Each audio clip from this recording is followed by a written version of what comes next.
अगर आपको बाइक्स के बारे में थोड़ा भी इंटरेस्ट है तो आपने राजदूत बाइक का नाम तो जरूर सुना होगा। राजदूत बाइक ने पॉपुलैरिटी और सेल्स के मामले में तो इस बुलेट को भी पीछे छोड़ दिया था। बड़े शहरों से लेकर छोटे गांव तक इसी बाइक का राज चलता था। लेकिन फिर कुछ अचानक ऐसा हुआ कि यह बाइक लोगों के दिलों से उतरनी शुरू हो गई और देखते ही देखते भारतीय सड़कों से यह बाइक एकदम गायब हो गई। लेकिन राजदूत बाइक के साथ ऐसा तो क्या हुआ कि आज इसका नामो निशान मिट गया।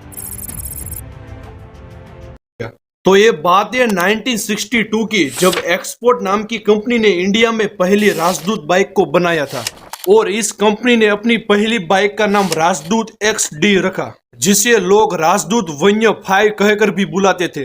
ये राजदूत बाइक है ना, वो पोलैंड की एक बाइक AM11 का इंडियन वर्जन था और इस कंपनी ने भारतीय सड़कों और लोगों की पसंद के अनुसार थोड़ा बहुत चेंज किया और इस बाइक को लॉन्च किया। और ये राजदूत बाइक काफी शानदार और दमदार बाइक थी, लेकिन अभी वो मार्केट में नई नई आई थी, इसकी वजह से इसे काफी स्ट्रगल करना पड़ा था। साथ में बाइक मार्केट के अंदर बुलेट ऑलरेडी अपना कब्जा जमा चुका था और तब बुलेट काफी पॉपुलर थी, इसकी वजह से इस पर कोई ध्यान नहीं दे रहा था। हालांकि राजदूत बाइक इंडियन मार्केट में जो और बाइक थी उनसे ज्यादा स्टाइलिश, एडवांस, पावरफुल और मजबूत थी, लेकिन कोई भी फिर भी इसे नहीं ले रहा था।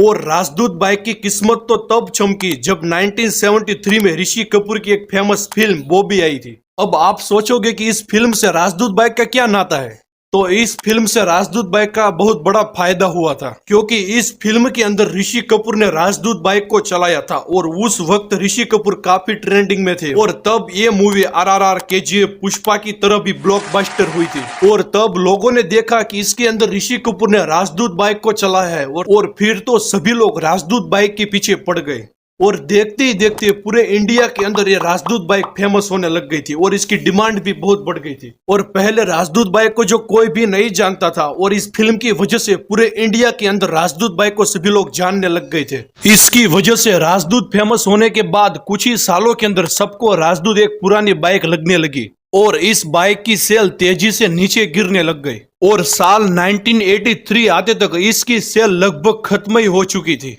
और ये राजदूत बाइक ओल्ड फैशन की कैटेगरी के अंदर आने लग गई थी। सभी लोग इसे पुरानी मानने लग गए थे और उसी साल कंपनी ने बाइक का प्रोडक्शन करना भी बंद कर दिया था। अब हम जानेंगे कि कंपनी ने फिर से कैसे शुरुआत की और कैसे फिर से सफल हुई थी। तो कंपनी ने बाइक का प्रोडक्शन इसलिए बंद किया था कि लोग इसे पुरानी बाइक समझने लग गए थे, इसलिए उसका प्रोडक्शन एकदम बंद कर दिया था। और हालांकि मार्केट में नई कई सारी बाइक लॉन्च होने लग गई थी और लोग इसे खरीद रहे थे, लेकिन राजदूत को कोई नहीं ले रहा था। तो एस्कॉर्ट कंपनी ने सोचा कि लोग हमारी बाइक को क्यों नहीं खरीद रहे और इन सभी बाइक को खरीद रहे।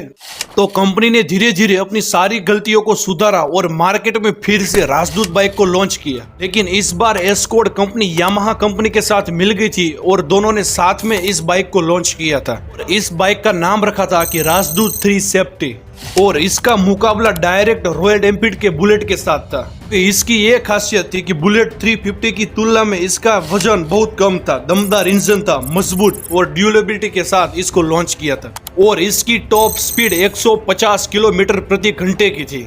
और आपको भी पता होगा कि इंडिया के अंदर सभी को तेज बाइक चलाना तो बहुत पसंद है, इसलिए ये बाइक तो बहुत हिट हो गई थी और उस टाइम पे ये बाइक इतनी पॉपुलर हो गई थी कि इसके सामने कोई भी बाइक टिकती नहीं थी और बुलेट भी इसके सामने कम था। और ये बाइक शहर के पक्के रास्ते और गांव के कच्चे रास्तों में भी मक्खन की तरह चलती थी। बाकी गाड़ियों के कंपैरिजन में पेट्रोल भी बहुत कम पीती थी और इसी की वजह से भारत सरकार ने एग्रीकल्चर डिपार्टमेंट के अंदर जो कर्मचारी होते हैं, जिसको एक गांव से दूसरे गांव जाना होता है, उसको भी यही बाइक दी थी। साथ ही में जो गांव के अंदर दूध का व्यापार करते हैं वो भी इसी राजदूत बाइक का इस्तेमाल करते थे। और महेंद्र सिंह धोनी ने भी अपनी पहली बाइक राजदूत बाइक ही ली थी और धीरे धीरे इतनी पॉपुलर राजदूत बाइक हो गई थी कि हर जगह सिर्फ एक ही नाम चलता था, राजदूत राजदूत राजदूत।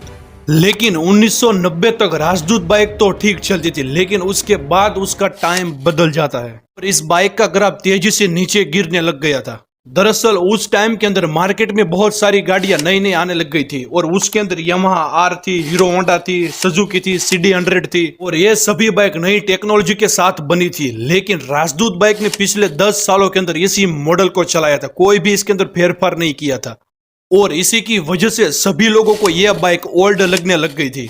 और दूसरे बाइक के कंपैरिजन के अंदर इसके जो गाड़ी के पार्ट्स होते हैं वो बहुत महंगे आते थे और इंडिया के अंदर मिडिल क्लास लोग इतने अफोर्ड नहीं कर सकते थे। 1990 के अंदर कंपनी ने बाइक का प्रोडक्शन बंद कर दिया और यहाँ होता है राजदूत बाइक का अंत। यहाँ से एक बिजनेस लेसन भी सीखने को मिलता है कि हमेशा अपने आप को अपग्रेड करते रहो, तभी आप आगे बढ़ सकोगे, वरना हाल भी राजदूत बाइक जैसा होगा। राजदूत बाइक का अब अंत हो चुका है, लेकिन आज भी लोगों के दिलों में बसती है राजदूत बाइक, एक इमोशन है।